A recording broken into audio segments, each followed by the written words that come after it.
Now, as gunshots echo across the wind-swept, snow-covered reaches of the wild Northwest, Quaker puffed wheat and Quaker puffed rice, the breakfast cereal shot from guns, present the challenge of the Yukon. It's Yukon King, swiftest and strongest lead dog of the Northwest, blazing the trail for Sergeant Preston of the Northwest Mounted Police in his relentless pursuit of lawbreakers. On King, on, you huskies! Gold discovered in the Yukon, a stampede to the Klondike in the wild race for riches, back to the days of the gold rush, with Quaker puffed wheat and Quaker puffed rice, bringing you the adventures of Sergeant Preston and his wonder dog Yukon King as they meet the challenge of the Yukon.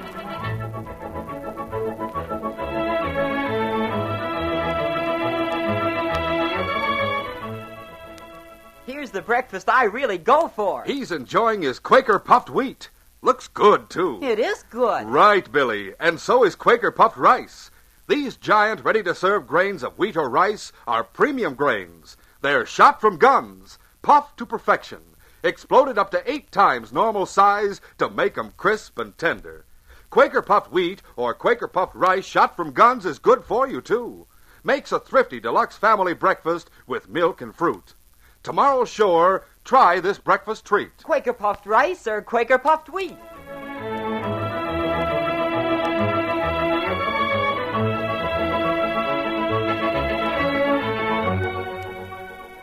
Stella Adams was one of the first women to reach the Yukon soon after the electrifying cry of gold rang round the world.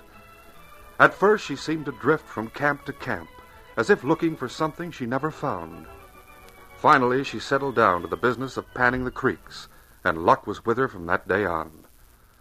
5 years later, Stella Adams was settled comfortably in a cozy log cottage near Selkirk. And though she apparently had everything she wanted, she knew that gold could not buy that which counted most. Then one day an idea came to her, and she sent for Sergeant Preston. Sergeant, I've come to the conclusion that money doesn't buy everything. Happiness, for instance. A lot of people find that out, Stella. I've got more money than I'll ever need, and there's plenty of folks who'd like to help me spend it. But they're the wrong kind. I can understand that. I'd like to spend my money where it'd do the most good for the most people. Now, you've been all over the Yukon. I thought maybe you could tell me how to spend it, or who I could give it to. Stella, ever heard of Father John? The Good Samaritan of the trail? Yes. Who up here hasn't? Why, I recollect the time my dogs got the distemper and died. I was 200 miles from nowhere, and it was 60 below. My supplies were nearly gone, too. I headed for Dawson afoot, and, well, I guess you know the rest of the story. You nearly starved to death until you reached one of Father John's food caches along the trail. That's exactly what happened. And you ask me if I ever heard of Father John. He's been a godsend to lost miners and travelers. No accounting for the number of lives that Father John has saved with his food caches. I've often wondered where he got his money to carry on his work. It takes a lot of it, I reckon, to do all he does. Takes plenty. He's never asked for a cent from anyone. Then where does he get it? Pans it from the creeks himself, then turns around and buys food for his caches. But Father John's getting old, Stella, and panning his own money's hard for him. Sergeant, he could use my money, couldn't he? I was going to suggest that, Stella. When'll you see him again, Sergeant? King and I are on our way now to Lone Elk Station, the fur company's outpost. I believe he lives somewhere up that way. About 10 miles from the post. I have a report that 2 men who robbed the mail sled last month have holed up for the winter at Lone Elk Station. You're going up to get them? Yes, and when that's done, King and I will have time to drop by Father John's cabin. Then tell him he can quit panning his own gold. From now on, I'll see that he has all he needs. You're very generous, Stella, and I know you'll make Father John mighty happy. How about it, King? Father John and King are the best of friends. You see, we've run out of food a couple of times and had to tap one of Father John's caches. Oh. There's always a few bones for dogs. Well, if King thinks Father John is a good man, I guess I can't go wrong in grub staking him. See? He agrees with you, Stella. Now we'll be getting on. I'm in a hurry to reach Lone Elk Station. A week later, Sergeant Preston and King trudged over the trail to Lone Elk Station. And as they got near to the fur post, the Mountie saw the dog quicken his pace and become more and more alert to his surroundings. Up ahead was a giant fir tree, blazed on its trunk by a woodman's axe. And when King saw it, he began to bark. Oh, fellow, what's all the excitement? For a few moments, Sergeant Preston was puzzled by the dog's actions. As they reached the tree, King dashed off to the left, ran a few yards, then stopped and barked again. Here, boy, you're going the wrong way. We go straight ahead. Oh, I get it now, fella. This blazed tree marks the division of the trail. Sure, that's it. That fork leads to Father John's cabin. You want to go see Father John? All right, King, we'll go see him, boy. And tomorrow we'll go on to Lone Elk Station. An hour later, Sergeant Preston and King approached the lonely cabin in which the man known as Father John, the Samaritan of the trail, lived alone with his own sled dogs. The good man saw them in the distance and was standing in the doorway when the Mountie and his dog came up. King bounded ahead of Sergeant Preston to greet Father John. Well, as I live and breathe, it's Sergeant Preston and King. Oh, King, fella, you're a sight for my poor aging eyes. Yes, sir. Hello, Father John. Well, come in, Sergeant. You're just in time for a pot of tea. Yes, King, and I have a juicy bone on the stew pot. You just come right inside with Sergeant Preston. King, you old rascal, I'll bet you were thinking of that bone when you made me turn off the trail. How have you been, Father John? Oh, I guess I'm getting old, Sergeant. My joints ache me terrible of late. That's too bad. You're looking well. And now you sit down here by the fire, and I'll get King's bone out of the stew and let it cool. Thanks. Down, King. Here it is, King. There you are. It'll be cool by the time I get the tea fixed. And while I'm fixing it, Sergeant, you can tell me what brings you and King to my cabin at this time of the winter. There's a woman in Selkirk who asked me to stop by and see you, Father John. A woman? Yes, she wants to do something for you. You saved her life once. While the tea simmered on the coals, Father John listened in silence as Sergeant Preston told him about Stella Adams' offer of aid. As the sergeant talked, he saw tears come to the old man's eyes. And when he finished the story, Father John dropped his head into his arms and began to sob. Sergeant, it is said that bread cast upon the waters returns tenfold someday. But this is bitter bread that has returned to me. Bitter? I don't understand, Father John. I thought Stella's offer would make you happy. Had the offer come from anyone else in the world, it would have made me happy. But coming from her... You know Stella Adams? Yes. But she doesn't know me. Nobody in the Yukon knows me. That's why I'm here. I should have known that someday my past would catch up with me. But to have her offer me help, it's too much. Father John, I'm not interested in your past, and neither is Stella Adams. We both want to help them. But I could never accept her offer, Sergeant. And if I refused, she'd find out why I did. I'm an old man now, Sergeant. I can't keep my secret any longer. Well, very well. Tell me if you wish. Why can't you accept aid from Stella Adams? Because I killed her father. You, a murderer? That's impossible, Father John. You must be ill. No, Sergeant, I'm not ill. I killed him. And I've spent the rest of my life trying to make amends for what I've done. Quite sorry, Father John. No, I'm just plain John Taggart, a murderer. And I want to give myself up. Where did you commit this crime? In Mackenzie Territory, before I came to the Yukon. On your own admission, I'll have to take you to headquarters. There you can make a statement, sign a confession. Very well. But I want to round up my dogs. I can't leave them here, you know. I'll see they're taken care of. There are a few other things I want to do. I'd like a little time before I leave here. Very well. Also, I'd like to dispose of the food I have here in the cabin. We'll load it on the sled and cache it along the trail as you've always done. King and I have to go into Lone Elk Station. We'll stop here for you on the way back. You mean, now that you know, you'll trust me to stay here while you're gone? A man like you can't run from his conscience. Yes, I see what you mean. I'll be ready and waiting when you and King get back here. We may not be traveling alone on the way back. We won't. Who else will be going with us? 2 criminals I came up here to arrest. I see. Well, I'll get you a tea, Sergeant. The isolated outpost of Lone Elk Station was less than 10 miles from John Taggart's cabin.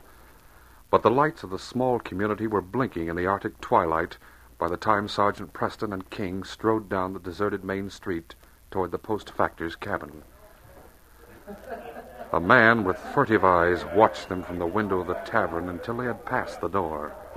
Then he turned and called, Hey, Joe, come here. Yeah, what do you want, Studs? Take a look down the street there. You see that critter and the dog? Yeah, what about it? It means we gotta clear out of here and fast. Clear out? I don't get you, You Studs. fool, that's Sergeant Preston and his dog King. Are you sure? Of course I'm sure. I was standing right here at the window when they walked past. You certain he didn't see you? If he had, he wouldn't have passed the door. You can bet on that. Now, come on, let's ease out of here so nobody gets suspicious. And we'll head for high timber. Just a minute, Studs. Haven't you got any sense? What? We'd have a team of dogs if you hadn't lost them in a card game with that prospector. I warned you not to bet 'em. Quit crying over spilled milk, will you? I'm telling you, Studs, it's 30 below outside.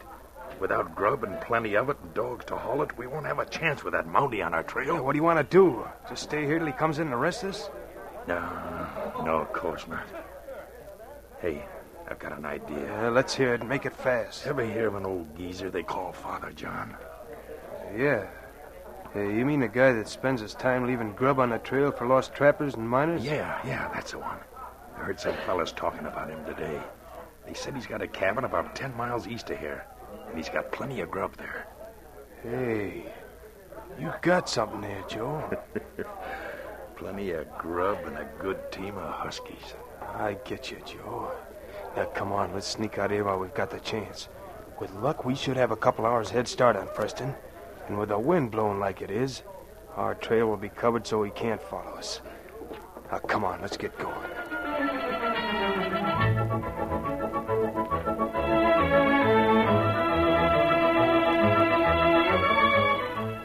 We'll continue our story in just a moment.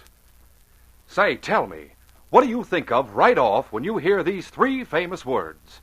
Shot from guns. Gee, that's easy. You think of Quaker puffed wheat and Quaker puffed rice, 'cause they're shot from guns, that's why. Ah, right, Billy. Quaker puffed wheat and Quaker puffed rice actually are shot from guns. Is that what makes them bigger and better tasting? Right you are, Billy. These giant, ready-to-serve breakfast grains are exploded up to 8 times normal size. That's what makes Quaker puffed wheat and Quaker puffed rice crisp and tender as nuts in November. Golly, they're sure good with milk and fruit. More important, long hours at school and play call for a hearty breakfast. And Quaker puffed wheat and Quaker puffed rice furnish added food values of restored natural grain amounts of vitamin B1, niacin, and iron. So how about it? You'll be getting off to a flying start when you eat Quaker puffed rice or Quaker puffed wheat. To get the original, crisp, fresh wheat or rice shot from guns, always buy the famous big Quaker red and blue package. It's never sold in bags or bulk.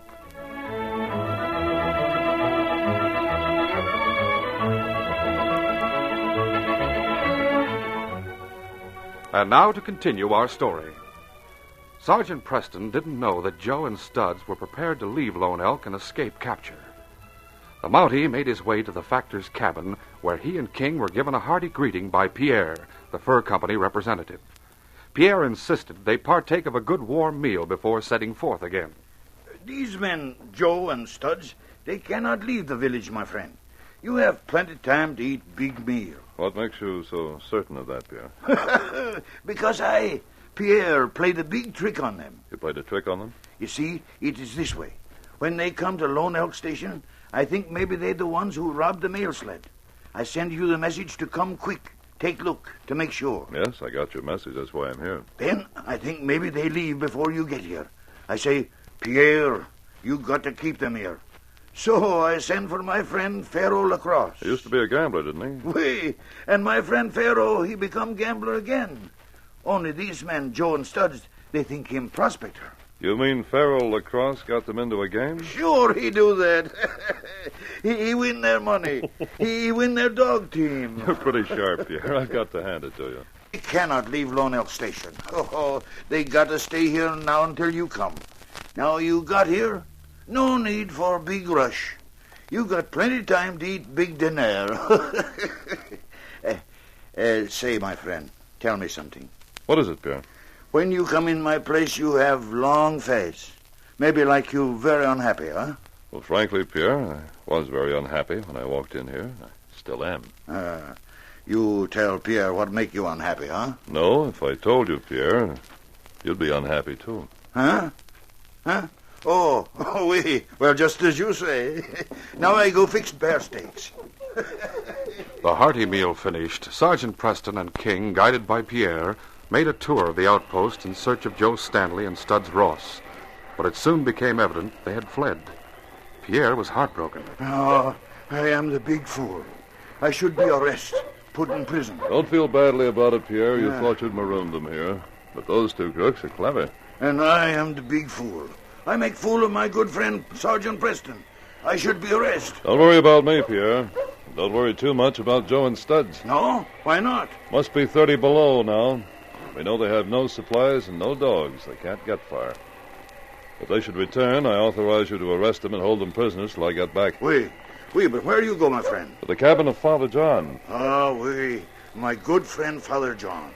Tell him when you see him that Pierre love him like the brother. I will, Pierre. Now King and I'll push on. Good night, my friend. Good night, Pierre. All right, King. Come on, boy. The dull light of the short day was just beginning when Joe Stanley and Studs Ross broke trail through the drifted snow within sight of the lonely cabin of the man known as Father John, the Good Samaritan of the trail. A thin thread of smoke rose upward from the chimney and curled fitfully in the gusty wind. The old geezer must be up and about. He's got a good fire going inside. Yeah, I just noticed. Take a look at that sled in front of the cabin. It's loaded down. Studs, looks like we got here just in time. I reckon he'd be heading out on the trail soon. No doubt of it. Guess he's fixing to go plant some more of them food caches along the trails. Well, he's got a surprise coming. Yeah, he sure has. Now look out for his dogs, Joe. They might be mean. But the dogs, already hitched to the traces, paid little attention to the new arrivals, remaining curled up in the snow, their bushy tails over their noses. Joe Stanley knocked on the door. Come in, Sergeant. Hey, what'd he say? I didn't get it. He just said come in. Now, go on, Joe. Open the door. I've been waiting for you, Sergeant. I'm ready to go. Who do you think you're talking to? Why, who are you? And not who you thought. I was sitting here by the fire. I didn't look up. Who was you expecting? Expecting? Why, Sergeant Preston, the Mountie. I was leaving with him. Oh, you were, huh? What can I do for you men? Well, my friend here, he slipped on the ice back there in the creek. We think his arm's busted at the wrist. Oh, now, that's too bad. Yeah, it's hurting plenty. Let me see it. You'd better bend down here by the light of the fire. My eyes aren't what they used to be. Like this, huh? Now, show me. Yeah, that takes care of him, Studs. Just like we planned I it. sure let him have it with the butt of this gun. Yeah, that finished him all right. What a break we got. I figured we'd have to take an hour catching his dogs and packing a sled. Yeah, he took care of all that for us. Luck's sure playing in our hands, Joe. Hey, look around here. Uh-huh. Looks like he was fixing to leave for quite a spell, don't it? Sure does. He's cleaned the cabin out. Well, he was getting old. Maybe he was going down to Selkirk with a Mountie. Hey, What's the matter? maybe he wasn't looking for us at all. Maybe he came up here to get the old man. Yeah, could be. Let's not take any chances. What'll we do? We gotta get the old man's body out of sight. But before we do, I'll write a note. Give me that piece of paper laying on the floor there. Huh? Oh, yeah. Here you are. You got a pencil? Yeah. Sergeant Preston. I've changed my mind.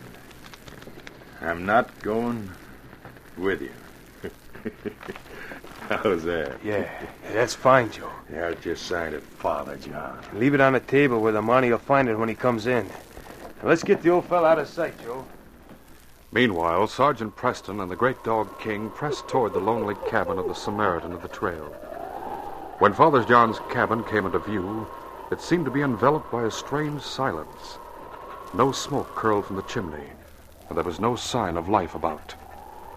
When there was no response to a knock on the door, Sergeant Preston lifted the latch and walked into the cabin. Empty. Oh, it says, Sergeant Preston, I have changed my mind. I'm not going with you, Father John. So that's it. He changed his mind. King, I never believed it of him. Sergeant Preston sagged into a chair and looked again at the note he'd found on the table. He read it again and again, oblivious to King, who was now moving about the room, his sensitive nose telling him that the man known as Father John had had visitors since he and Sergeant Preston were there. Finally, the sergeant looked up from the piece of paper. And to think he'd sign it Father John after what he told me. But don't be mad at him, fella. He's an old man. He doesn't realize he can't escape. Can't have much of a start on us. The trail of his dog team can still be seen. Come on, boy, let's hit the trail. I've got to go after John Taggart. What's the matter, boy? Something under that floorboard you want? We can't waste time, fella. Come on. Sergeant Preston started for the door of the cabin, but the dog refused to obey his command to follow. Instead, he clawed at the floorboard furiously, growling as he did. Sergeant Preston paused at the door of the cabin and noted its cleanliness and order. Perturbed by the ordeal ahead of him, the sergeant spoke with unusual sharpness. Stop that foolishness, King. We've got work to do, and we've got to do it now. The old man cleaned up his cabin before he left. He swept his trash under the floor, and that included your bone. I'm ashamed of you, King. Now, come on. Forget the bone. Let's go. As the sergeant moved to the outdoors, King turned and followed, his head and bushy tail lowered in a great disappointment. For once, he could not understand his master. And instead of bounding ahead on the clear trail of the sled runners, he followed sullenly behind as Preston trudged through the snow. For 3 hours, they followed the trail of the sled at one pair of human footprints. And then, as they topped a ridge, Sergeant Preston halted abruptly. What? Field, King. The great dog obeyed the command automatically, drawing up beside the sergeant. And then in the valley below them, he saw a sled. One man walked beside it, while the other rode the runners. 2 men, but only one set of tracks. Now I understand. No wonder I thought it was Father John we were trailing. King, old boy, I apologize. I should have lifted that floorboard. We'll go back there again after we've arrested these 2. Come on, boy. Sergeant Preston and King broke into a trot, running parallel to the path of Joe and Studs, and separated from the outlaws by a ridge. In a few moments, they were ahead. They kept going until they reached the edge of a draw where the Mountie drew up. King, standing at his master's side, knew that a clash with the enemy was impending, and his ears pointed alertly in anticipation. You're well ahead of them, King. Here they come, boy. Get ready for them. Let's go, King. Suddenly, Sergeant Preston stepped into the draw in full sight of the 2 men with the sled. King bounded ahead of him, his fur bristling in excitement. Halt in the name of the Queen. Hey, the Mountie, get him, Joe. Take him, King. Shoot him. No, you don't. Drop that gun. Oh! Get him off. This dog will kill Hold him, King. Hold him. We quit, Mountie. That's better. Get this dog away. Keep your hands up and he'll not bother you. I'll take your gun. There. So you're Joe Stanley and Studs Ross. Yeah, I guess ain't no sense in us denying it. That's who we are, all right, Mountie. In the name of the Queen, I arrest you both for murder. What? Murder? You mean mail robbery? I mean murder. The murder of Father John. You found the body. My dog King found him under the floorboards of his cabin. Dog found him. I knew we should have brought the body along with us on the sled and stuffed him under the ice somewhere. And even your dog would never have found him. You're like every other criminal, Studs. They never see their mistake until it's too late, and that one mistake always traps them. Come on, you're headed for Selkirk in jail. Watch it, King. A week later, Sergeant Preston sat in the comfortable living room of Stella Adams' cottage in Selkirk. He told her how King had discovered the body of Father John, and how, a short time later, Joe Stanley and Studs Ross had been arrested on the trail. And then he said, The death of Father John's a great loss to all of us, Stella. There'll be no one to carry on the great work he started. Oh, that's where you're wrong, Sergeant. While you've been telling me about it, I came to a conclusion of my own. I'll take over where he left off. But you're a woman, Stella.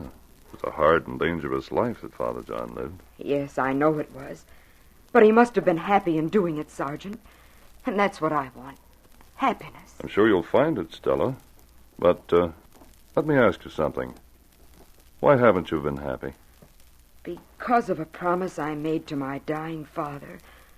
A promise I've never been able to fulfill. To your father? Yes, Sergeant.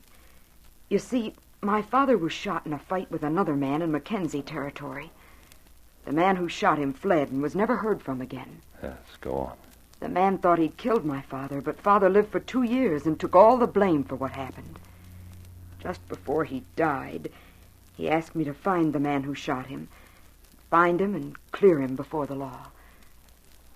I've tried to find him, Sergeant, but I failed. What was the man's name? John Taggart. But you wouldn't know him, Sergeant. He wouldn't have used that name. You're right about that. And as far as I know, he may be dead. Stella, John Taggart is dead. Well, you know that to be a fact? Yes, and I'm sure that wherever he is, he knows you intend to carry on the work of Father John, and he's happy. You see, John Taggart became Father John. Father John? John Taggart? The case of John Taggart is closed. Yes, King, the case is closed.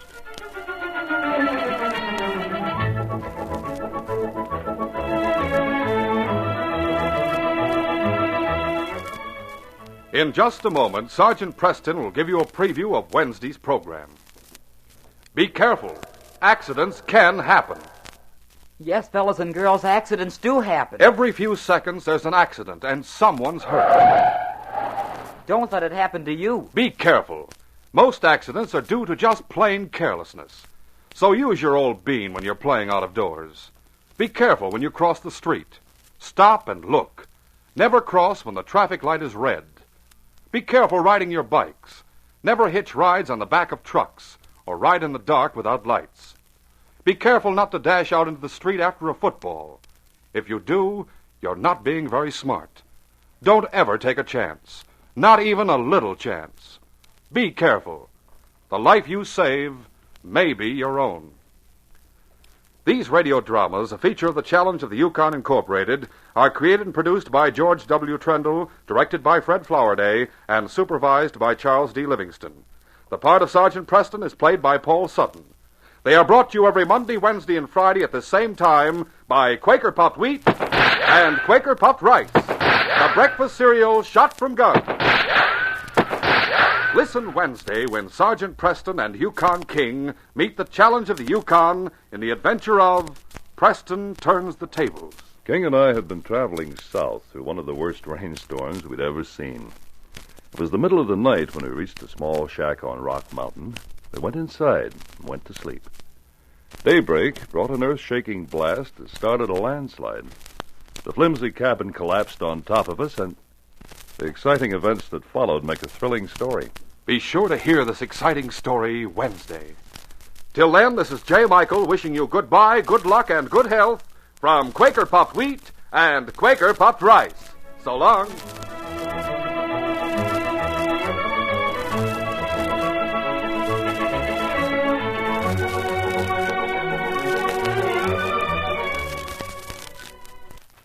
For a delicious hot breakfast, eat Quaker Oats. The giant of the cereals is Quaker Oats.